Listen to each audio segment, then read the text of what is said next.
I still remember the morning when the silence felt heavier than usual. The clock on the wall ticked steadily, the sunlight slid across the tiles, and the sound of traffic outside faded into a dull hum. It was an ordinary day, yet something inside me knew. Something had changed. For years, my mornings used to begin with a voice that carried warmth.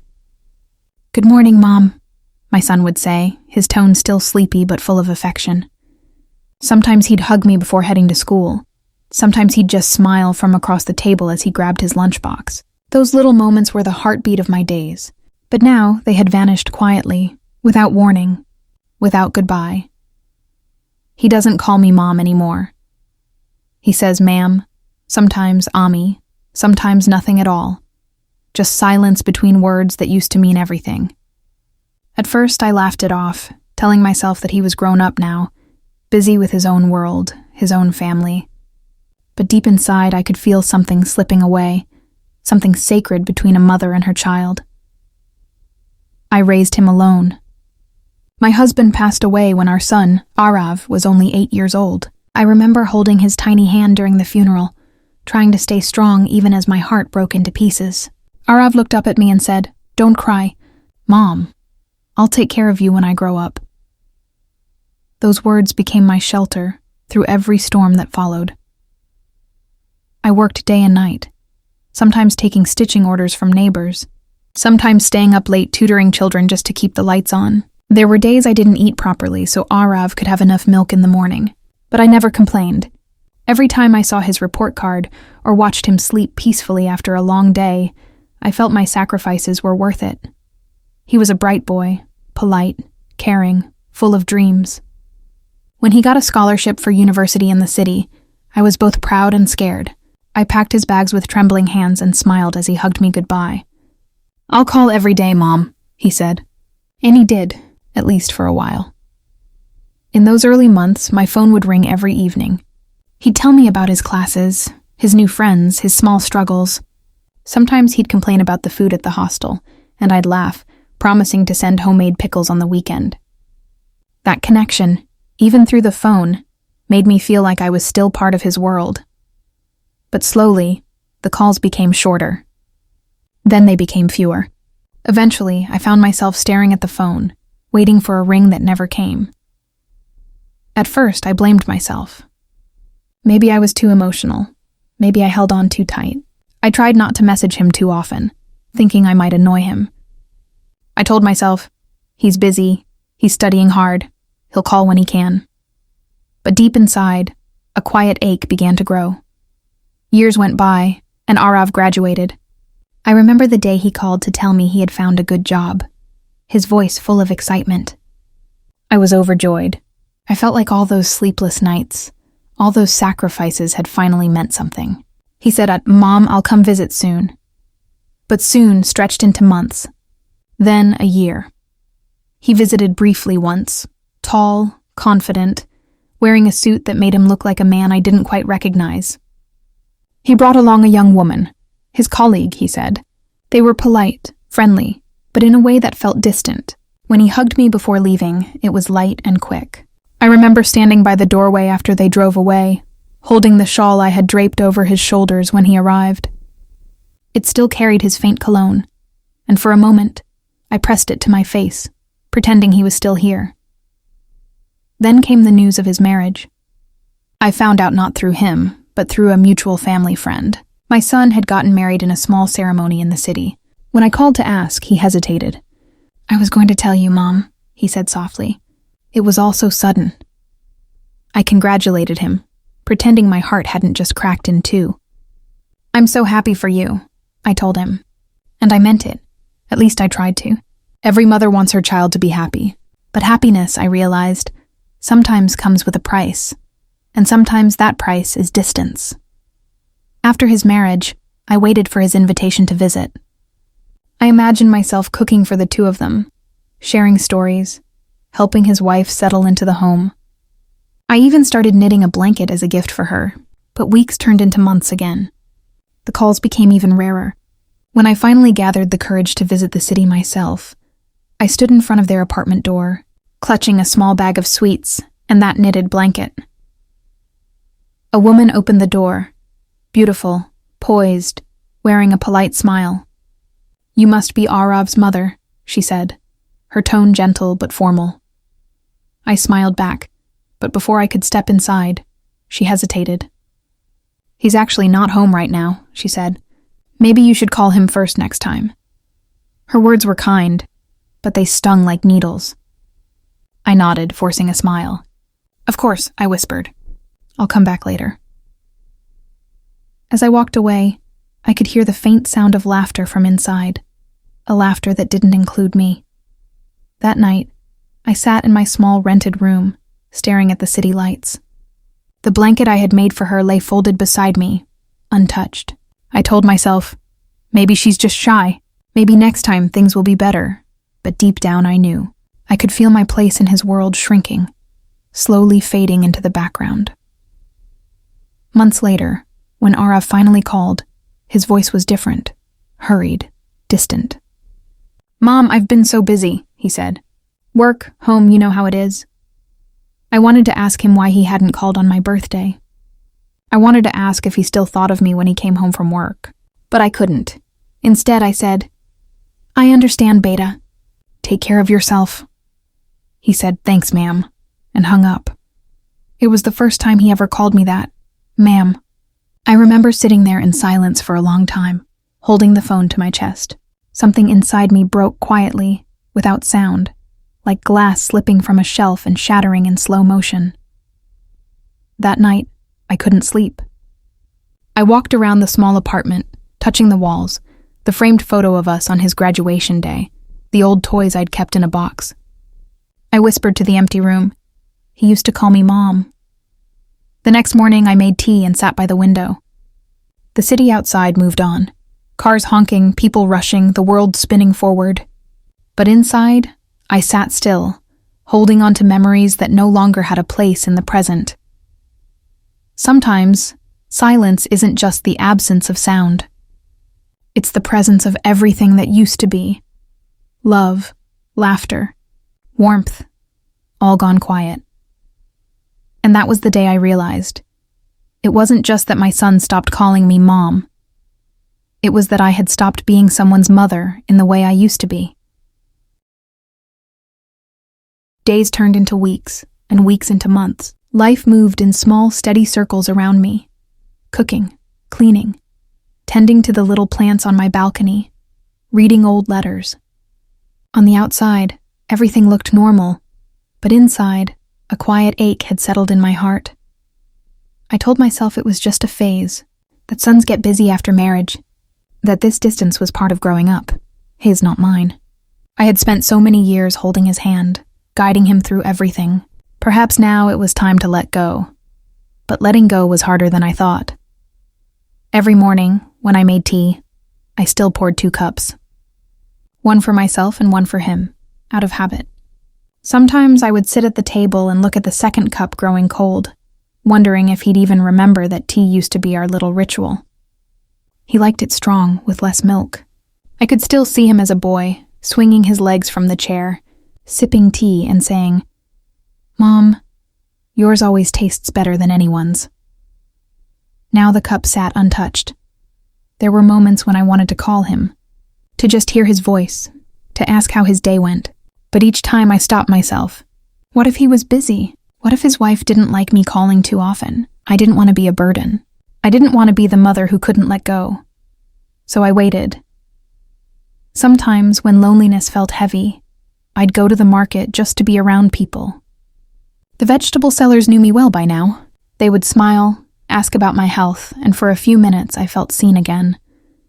I would linger at the flower stalls, touching the petals softly, remembering how Arav used to buy me small bunches of marigolds on my birthday when he was little. He once said, "You look happiest around flowers, Mom." He was right. Flowers don't speak, but they make you feel less alone. Evenings were the hardest. The light would fade from the sky, and the city lights would begin to glow. I'd sit by the window knitting something, a habit I had picked up long ago. Most of the time, I didn't even know what I was knitting for anymore.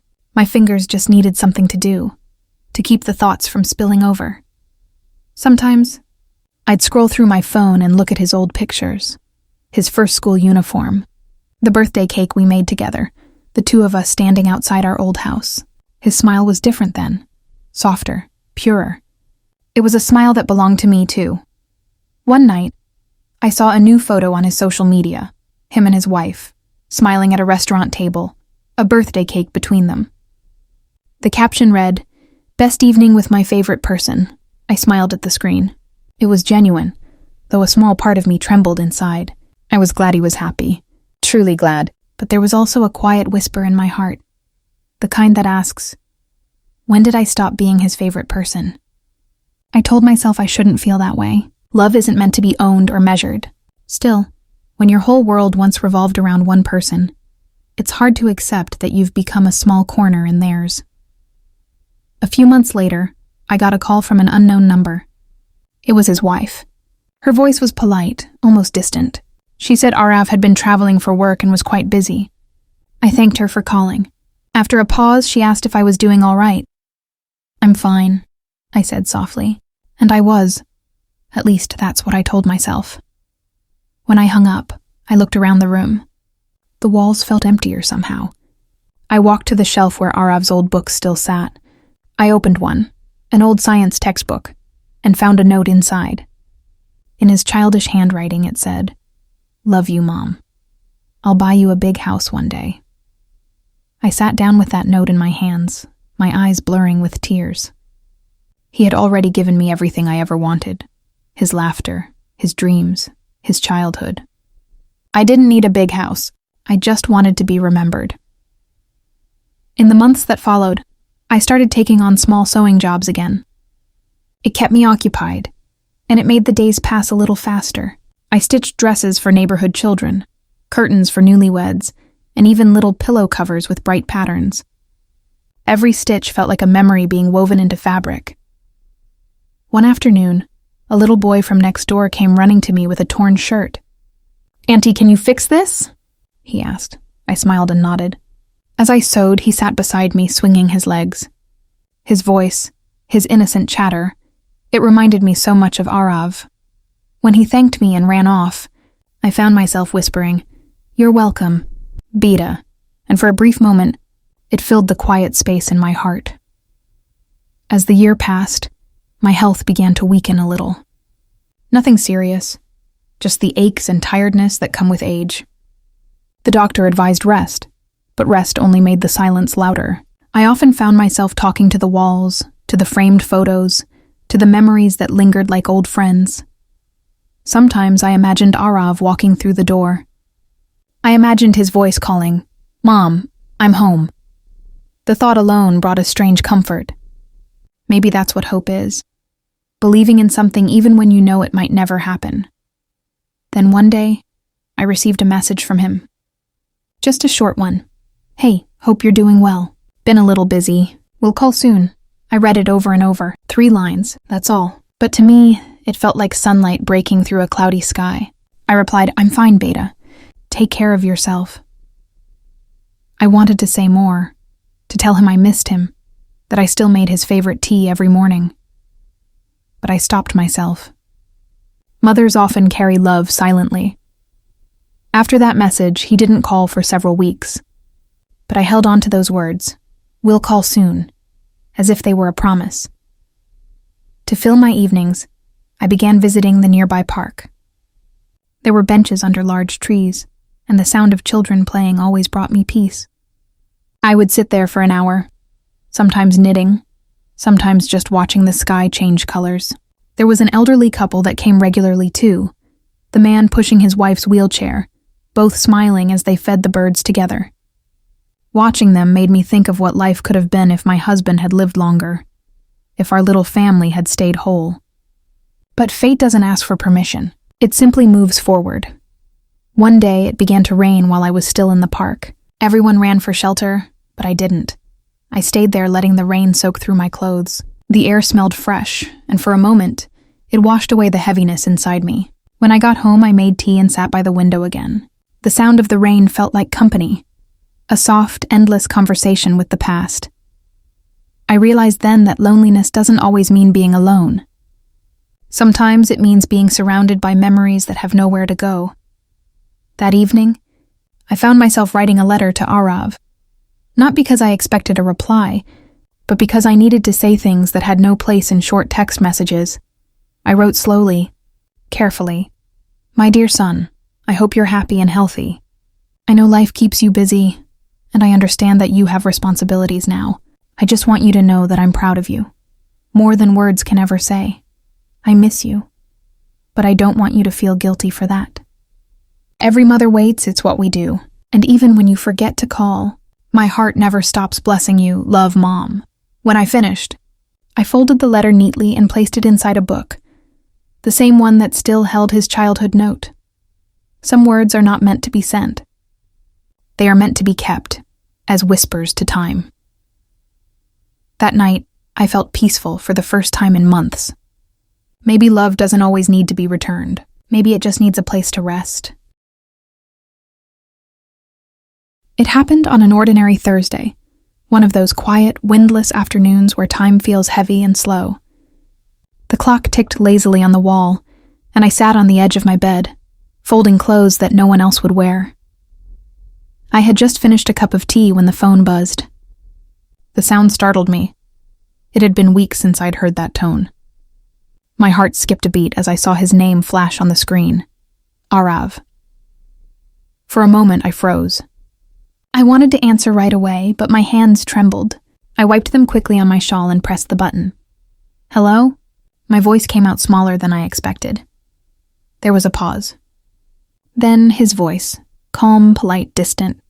Hi, Mom. I smiled instinctively, though he couldn't see it. It's so good to hear your voice, Beta. How are you? He talked for a while, mostly about work, some new project, a recent trip. I listened quietly, nodding even though he couldn't see me, but the words were few, the tone mechanical. It wasn't a conversation.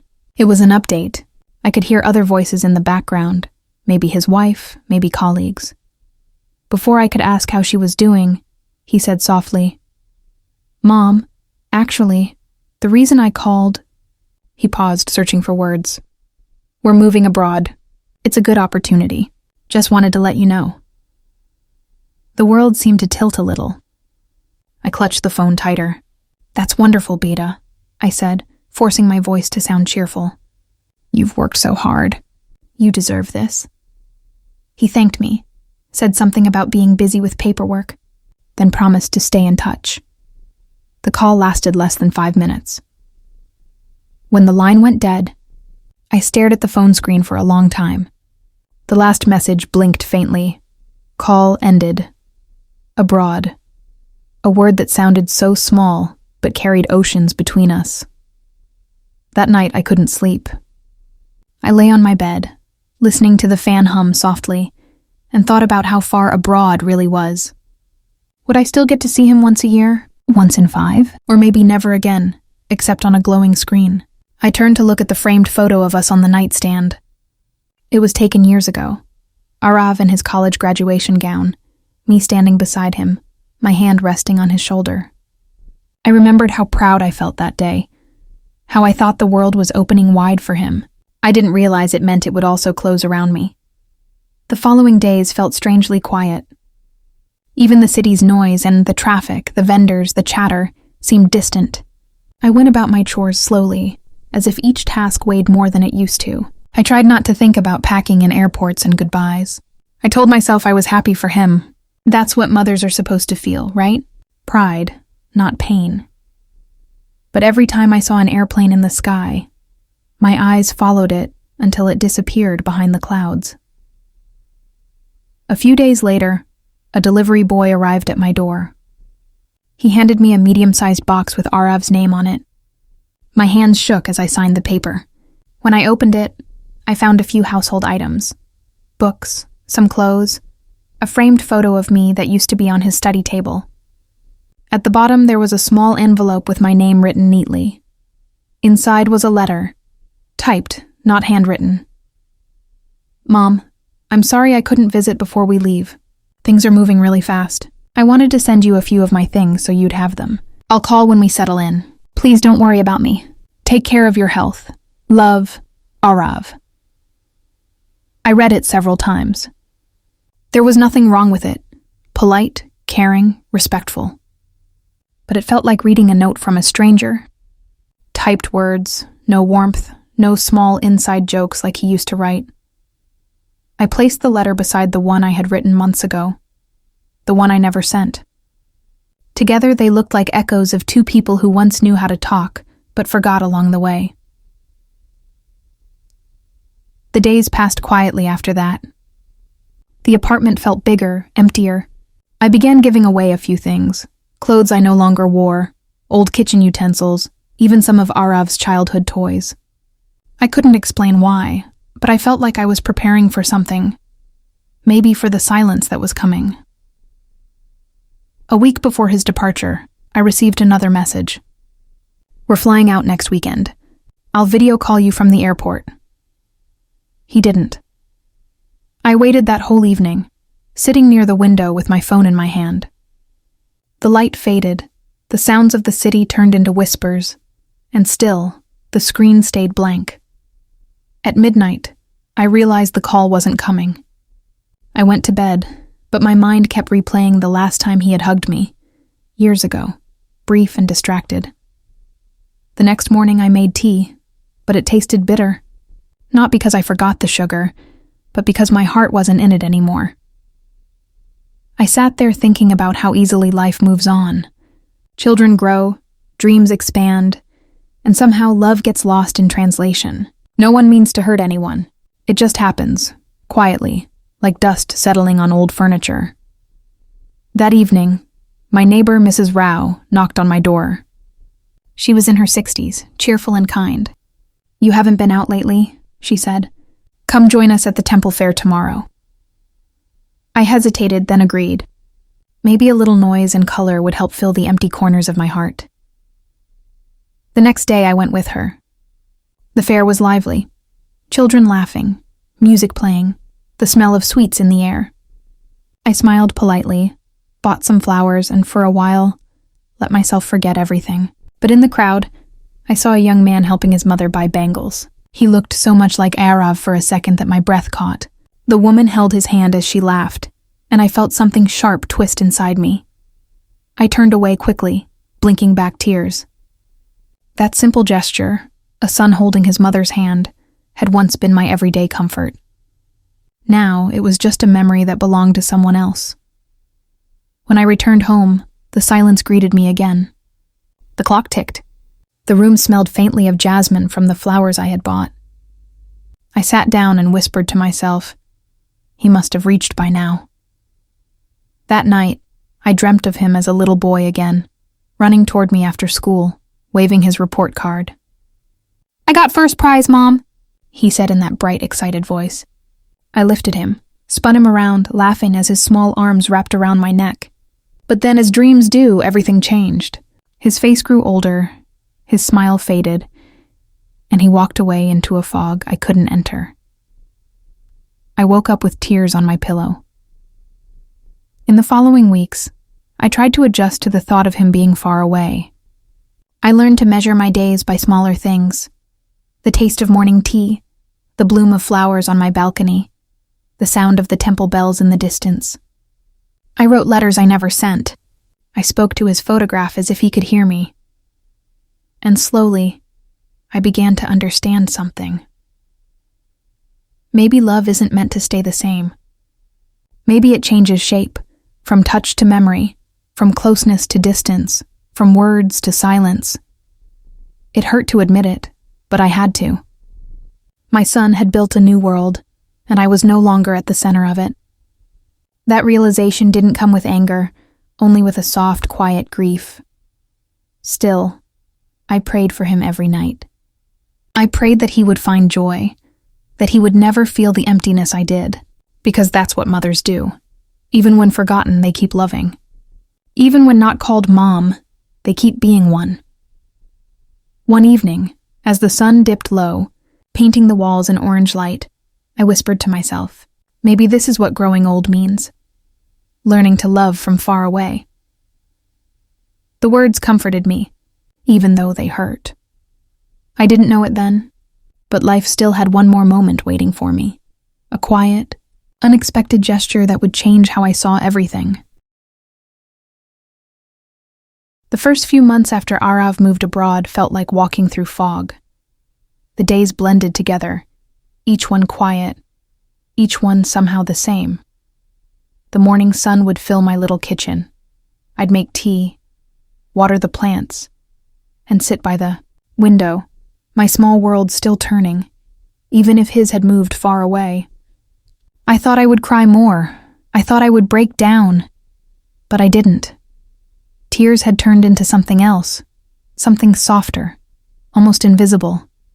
It wasn't sadness anymore. It was emptiness. And emptiness, I learned, doesn't always roar. Sometimes it just hums quietly in the background of life. At first, I waited for his calls like someone waits for rain in a dry season. Every time my phone buzzed, my heart jumped, only to find it was a wrong number, a delivery message, or a call from a friend. Eventually, I stopped waiting by the phone. It wasn't that I gave up. I just grew tired of hoping.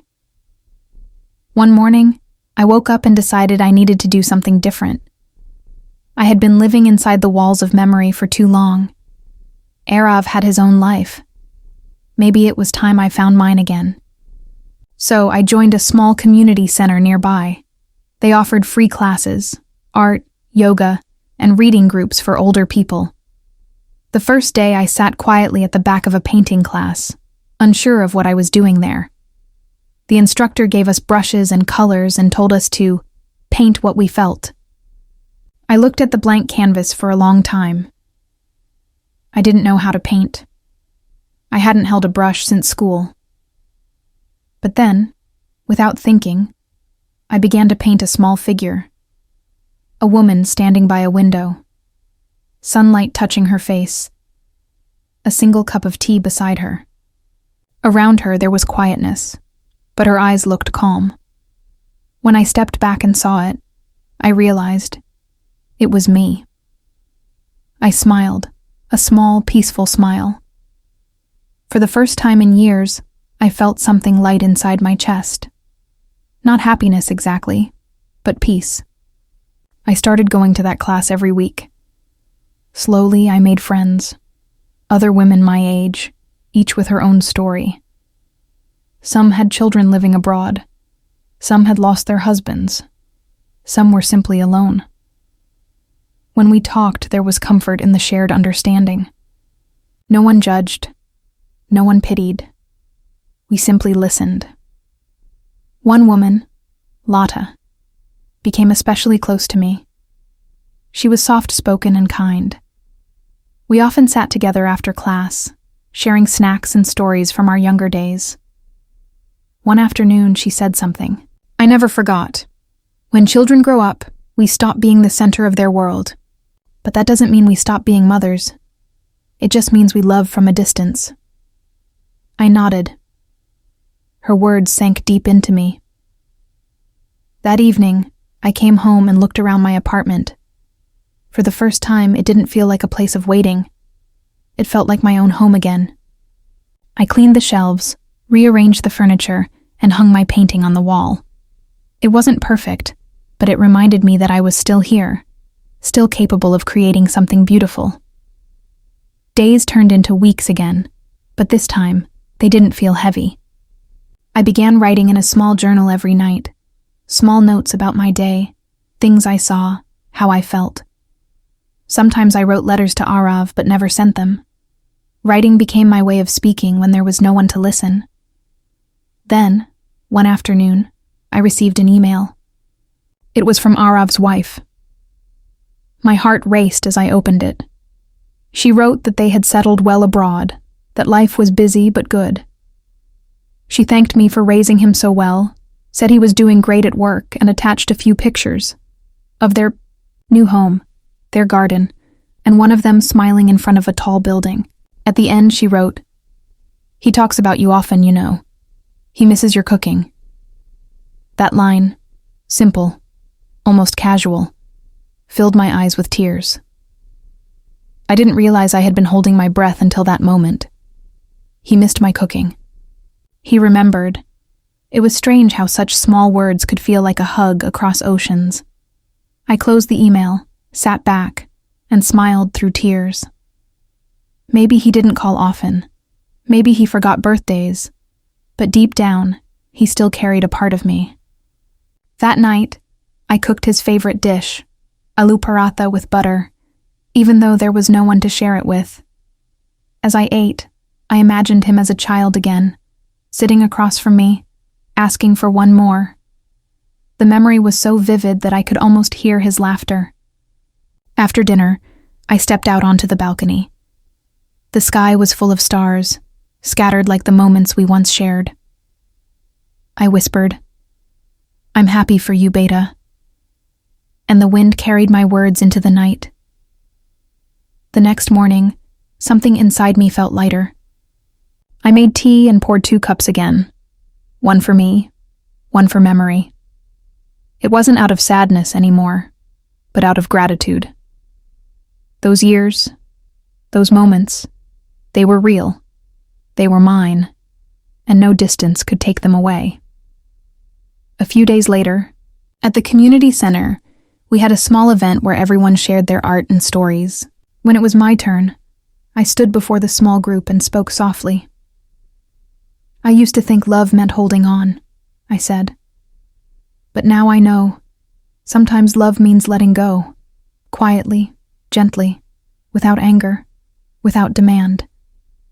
It means wishing someone happiness, even if that happiness doesn't include you." When I finished, there was silence. Then, one by one, they nodded. Some smiled. Some had tears in their eyes. And in that moment, I didn't feel alone. After the event, Lotta came to me and said, "You should share your story with others. You have such warmth in your words." I laughed softly. "It's just an ordinary story," I said. She shook her head. "No story told with love is ordinary." That night, as I lay in bed, her words echoed in my mind. Maybe she was right. Maybe there's value in quiet lives too. In the way we endure, the way we love, the way we heal without anyone noticing. As weeks passed, I continued to find peace in small things. The sound of rain, the laughter of children playing downstairs, the soft glow of the lamp in the evening. These became my companions. Life didn't feel empty anymore. It just felt quieter, gentler. Then, one morning, I received a small parcel. The sender's name made my heart skip. Arav. Inside was a scarf. Beautiful, hand-woven, with a note attached. "For you, Mom. It's getting cold here, and I remembered how you always knitted scarves for me.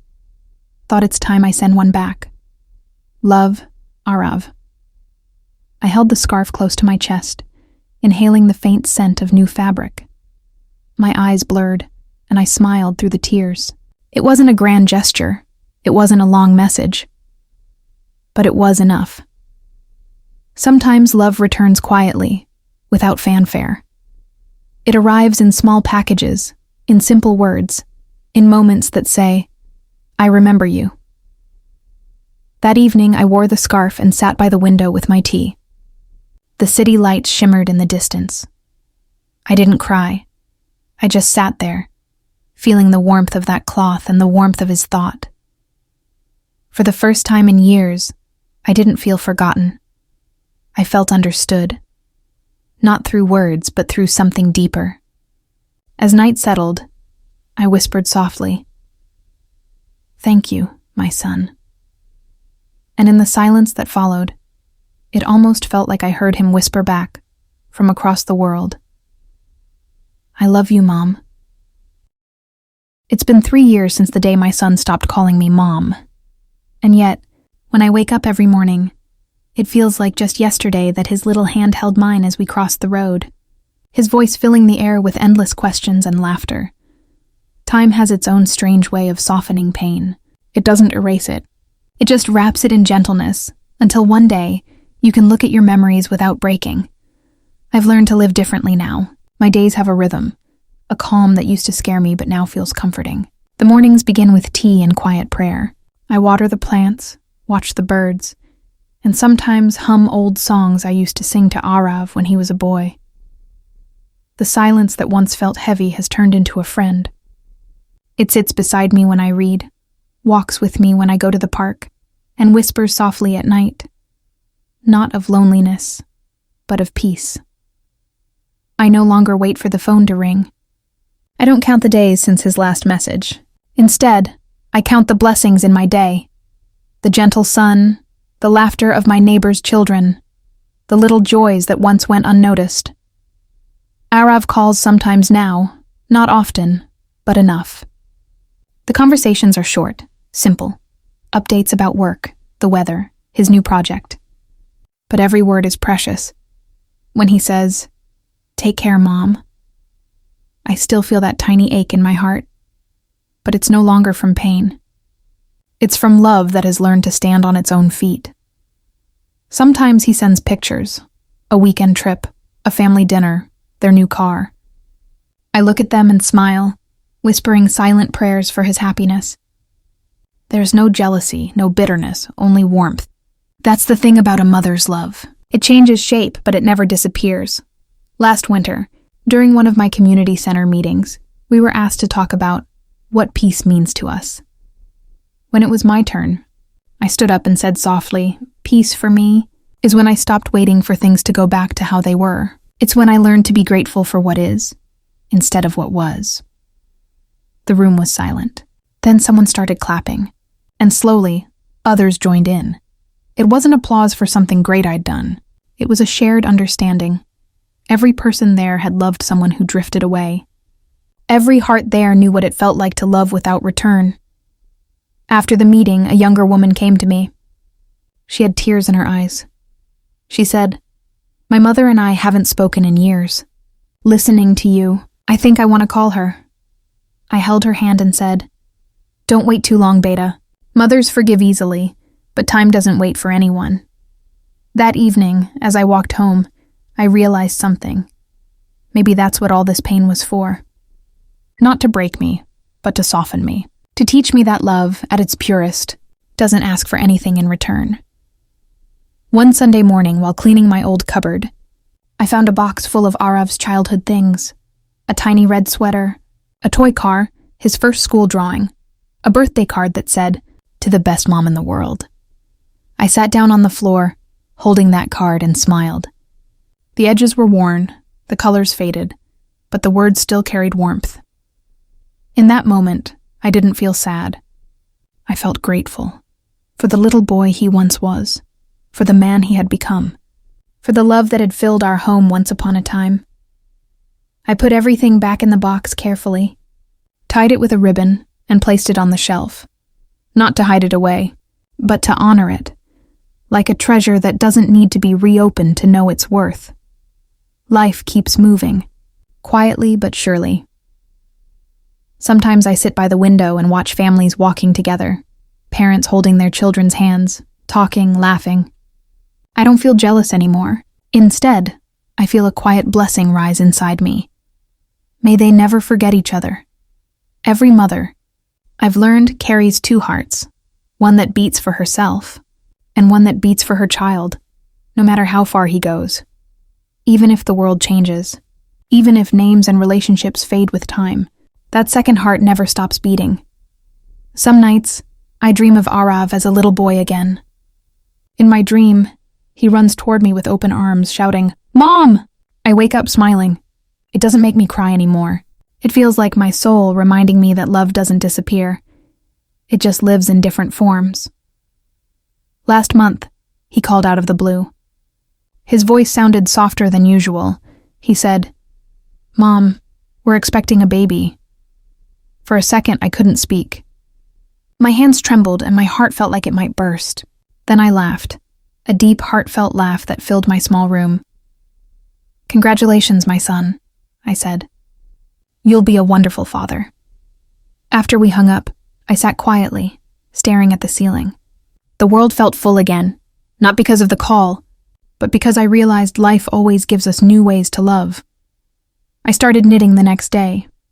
A small white sweater, just like the one I made for him years ago. Stitch by stitch, I wove my love into it, my prayers into each loop. It felt like healing all over again. Maybe one day, that little baby will call him Papa. And maybe, just maybe, he'll understand what it means when a tiny voice fills your world, and then one day grows silent. Now, as I sit here, writing these words, the evening light spills softly across my table. The city outside hums with distant life. Cars, laughter, footsteps. Inside, there is only peace.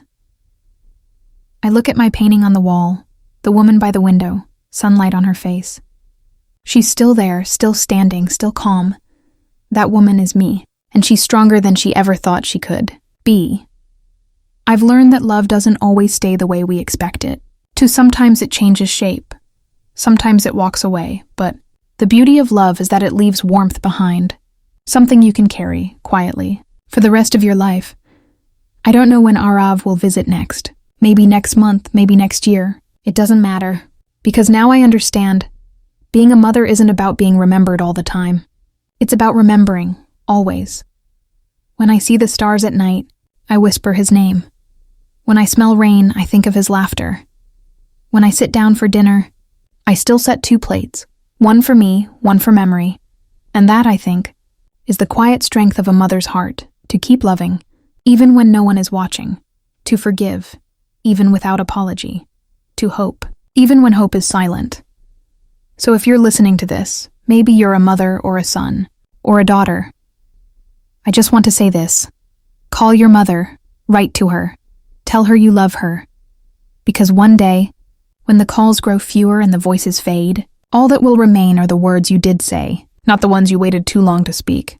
As for me, I'll keep living my quiet life, watering my plants, making tea, knitting sweaters for a grandchild I haven't met yet. And every time the wind touches my face, I'll smile, knowing it carries my love across oceans, to the boy who once called me Mom.